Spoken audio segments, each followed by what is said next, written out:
नमस्कार, गोरखपुर न्यूज में आप सभी का स्वागत है। दिन भर की खबरों के साथ मैं हूं फरीद अहमद। मुख्यमंत्री योगी आदित्यनाथ ने गोरखपुर क्लब में अंबेडकर सम्मान अभियान के तहत आयोजित विचार गोष्ठी में बतौर मुख्य अतिथि नागरिकों को संबोधित किया। उन्होंने कहा, बाबा साहब भीमराव अंबेडकर ने अभावों और अपमानों से जूझते हुए सामाजिक बंधनों को तोड़ा और पूरे देश को सम्मान दिलाया।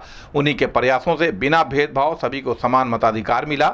मुख्यमंत्री ने कहा कि विकसित देशों ने अश्वेतों और महिलाओं को मतदान का अधिकार बहुत बाद में दिया, जबकि भारत ने संविधान निर्माण के साथ ही 1952 के पहले आम चुनाव में ही SC ST पिछड़े वर्ग और महिलाओं को यह अधिकार दे दिया। उन्होंने कहा, देश को एकता के सूत्र में बांधने का श्रेय बाबा साहब को जाता है। मुख्यमंत्री ने कांग्रेस पर निशाना साधते हुए कहा कि बाबा साहब द्वारा मेहनत से संविधान तैयार कराने के बावजूद कांग्रेस ने संशोधन कर उन्हें उद्वेलित किया। कांग्रेस बाबा साहब को संविधान सभा में जाने से नहीं देना चाहती थी और पंडित नेहरू उन्हें ड्राफ्टिंग कमेटी का अध्यक्ष नहीं बनने देना चाहते थे।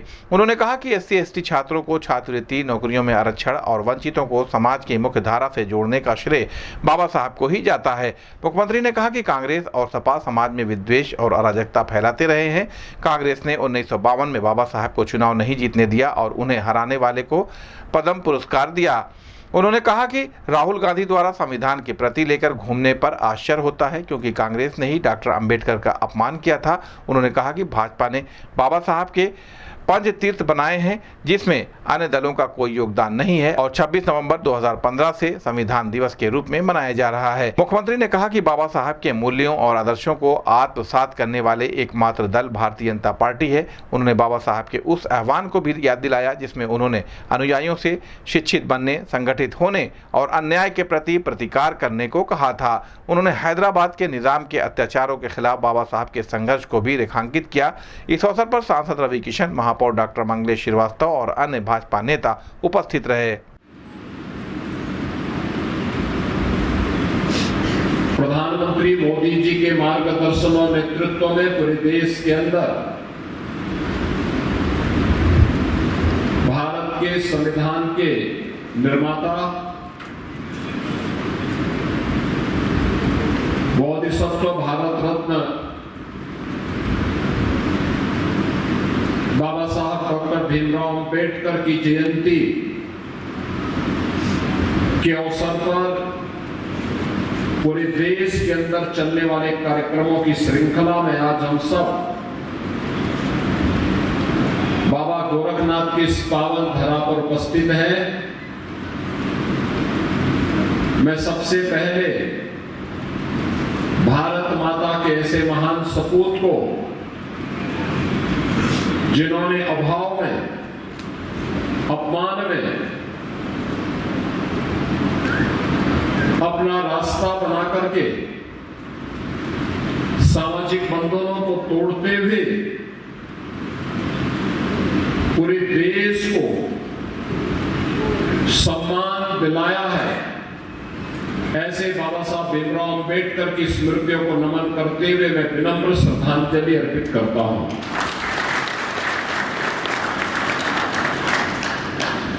मित्रों, ये बाबा साहब के कारण ही भारत के अंदर बिना भेदभाव के हर एक व्यक्ति को समान मताधिकार के उपयोग की स्वतंत्रता प्राप्त हुई।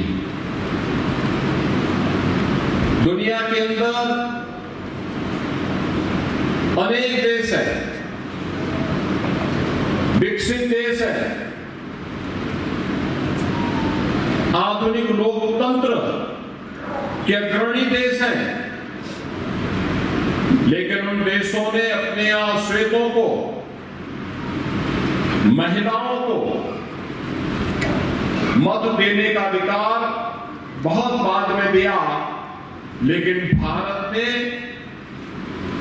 संविधान निर्माण के साथ ही 1952 में पहले आम चुनाव में ही अनुसूचित जाति, जनजाति, अति पिछड़ी जाति और आधी आबादी महिलाओं को मत देने का अधिकार पहले दिन से ही दे दिया था।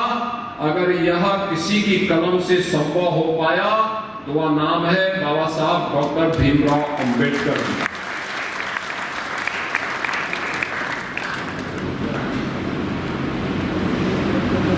अनेकता में एकता का संदेश देने वाला भारत का संविधान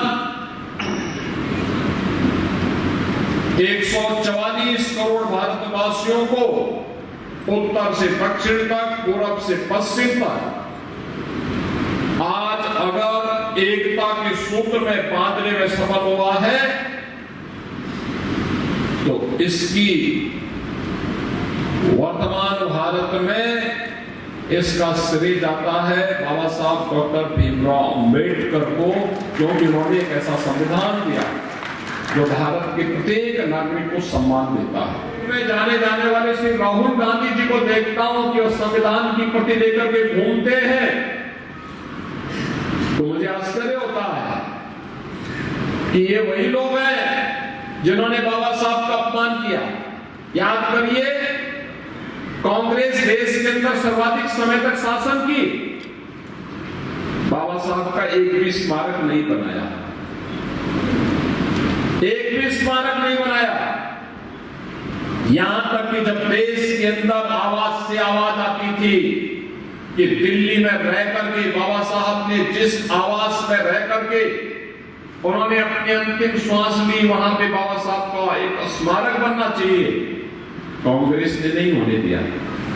जब स्वर्गीय चंद्रशेखर जी जब देश के प्रधानमंत्री बने, उन्होंने वह भवन जब बाबा साहब भीमराव अंबेडकर के लिए आवंटित किया, कांग्रेस ने उनसे समर्थन वापस ले लिया। और फिर भारतीय जनता पार्टी की मोदी जी की सरकार बनने के बाद अटल जी ने उस कार्य को पूरा किया और मोदी जी ने उसमें स्मारक बनाने का काम किया। इंटरनेशनल अंबेडकर स्मारक केंद्र वह दिल्ली में वहां उसी स्थल पर बना हुआ है जहां बाबा साहब ने अपनी अंतिम श्वास ली थी।